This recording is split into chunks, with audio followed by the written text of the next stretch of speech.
प्रेमिका का प्यार परखने के लिए उसने लकवाग्रस्त होने का नाटक किया। उसकी सेवा देख उसने शादी में उसे सरप्राइज देने का फैसला किया। पिताजी, कल मेरी शादी है, क्या आप सच बता दूं? नहीं, परीक्षा बाकी है। शादी में उसे सबसे बड़ा सरप्राइज देना। मैंने युनचेंग की कंपनियों को रुयान पर उपहारों की बौछार करने को कहा है। फिर हम बताएंगे कि तुम लॉन्गटेंग ग्रुप के वारिस हो। ठीक है, मैं उसे सबसे भव्य शादी का तोहफा दूंगा। युवक, क्या तुम्हें पत्नी चाहिए? तुम किस तरह के पागल हो? दफा हो जाओ। मैडम, क्या आप ठीक हैं? युवक, क्या तुम्हारी कोई गर्लफ्रेंड है? क्या तुम्हें पत्नी चाहिए? मेरी एक गर्लफ्रेंड है, हम कल शादी कर रहे हैं। तुम्हारे पैर, मैं पहले घायल हो गया था, मैं अभी भी ठीक हो रहा हूँ। सुंदर और दयालु, उसके जैसे बहुत कम युवक मिलते हैं। नहीं, मुझे एक तस्वीर लेनी है और अपनी पोती को भेजनी है। प्यारी दादी को तुम्हारे लिए एक अच्छा लड़का मिल गया है। दुर्भाग्य से वह कल शादी कर रहा है। मैं तुम्हें अभी उसकी तस्वीर भेज रही हूँ। दादी, मेरी शादी की चिंता छोड़िए, सड़क से किसी अनजान लड़के को नहीं चुन सकती आप। क्या तुम्हें लगता है मैं ये करना चाहती हूँ? तुम उस लड़के का इंतजार कर रही हो जिसने बचपन में जान बचाई थी। 10 साल की उम्र से नकाब में हो और चेहरा नहीं दिखाती। सब तुम्हें बदसूरत समझते हैं, इसलिए कोई शादी नहीं करना चाहता। मैं और क्या कर सकती हूँ? केवल वही अपने हाथों से मेरा नकाब हटा सकता है। किसी और पुरुष को यह अधिकार नहीं है। क्या हो अगर वह शादीशुदा हो तो मैं जीवन भर कभी यह नकाब नहीं उतारूंगी। ये वही है। मुझे 10 मिनट के भीतर उसके बारे में हर जानकारी चाहिए। जी मैम, अगर यह वाकई तुम हो तो जिस वादे के लिए मैंने 20 साल इंतजार किया है वह आखिरकार पूरा हो सकता है। तुम्हें ढूंढूंगा। रुयान, हैप्पी बर्थडे। मैं तुम्हारे लिए केक लाया हूँ, क्या तुम नीचे आकर इसे ले सकती हो? वह शायद व्यस्त होगी, शायद उसने मुझे सुना नहीं। रुयान, कल तुम्हारी शादी है, फिर भी तुम आज रात यहाँ आने की हिम्मत कैसे कर पाई?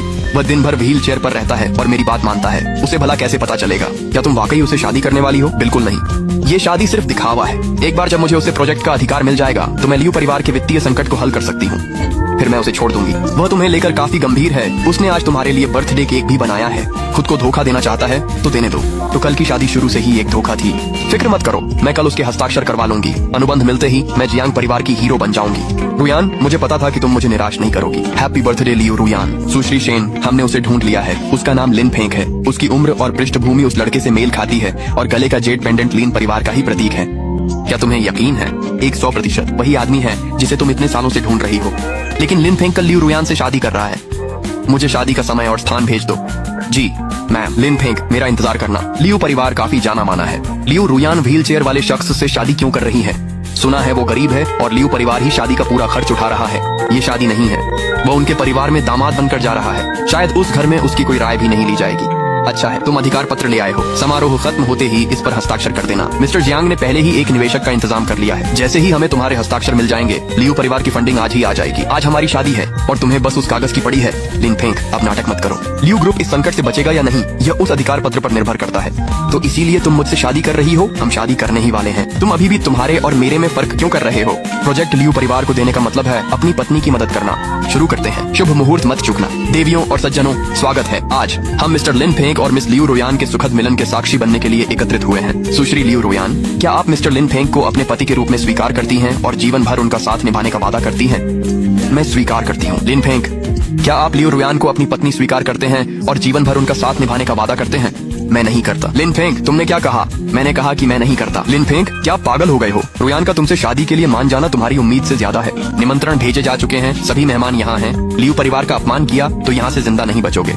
मैं जा रहा हूँ, मुझे कौन रोकेगा? लिन फेंग, जो तुमने अभी कहा उसे वापस लो और कागजों पर हस्ताक्षर करो। मैं दिखावा करूंगा कि ये सब कभी हुआ ही नहीं। तुम्हें अब भी सिर्फ उस ऑथराइजेशन की परवाह है। इसके बिना लियू परिवार को फंडिंग नहीं मिलेगी और जियांग परिवार ये प्रोजेक्ट नहीं ले पाएगा।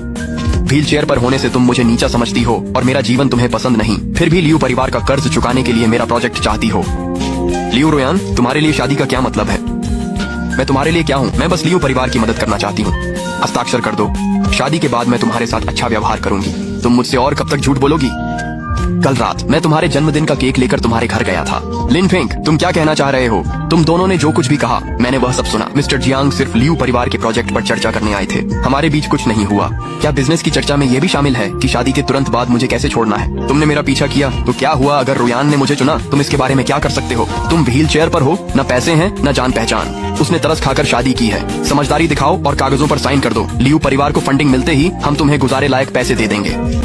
क्या तुम मुझे हुक्म दे रहे हो? मेरा एक शब्द तय करता है कि लियू परिवार बचेगा या नहीं, और मैं यह सुनिश्चित कर सकता हूँ कि तुम्हें युनचेंग में दोबारा कभी जगह न मिले। तुमने ये सब सिर्फ इसे पाने के लिए किया। लिन फेंग, इस पर हस्ताक्षर कर दो और मैं आज के अपमान को भूल जाऊंगा। मैं ये अपमान नहीं भूलूंगा। तुम्हें वही मिलता है जो मैं, लिन फेंग, तुम्हें देता हूँ। मेरे मना करने पर कोई भी इसे मुझसे छीन नहीं सकता। उस अधिकार के बिना तुम कुछ भी नहीं हो। एक बार जब तुम लियू परिवार छोड़ दोगे तो कौन सी औरत तुम जैसे व्हील चेयर पर बैठे आदमी को चाहेगी?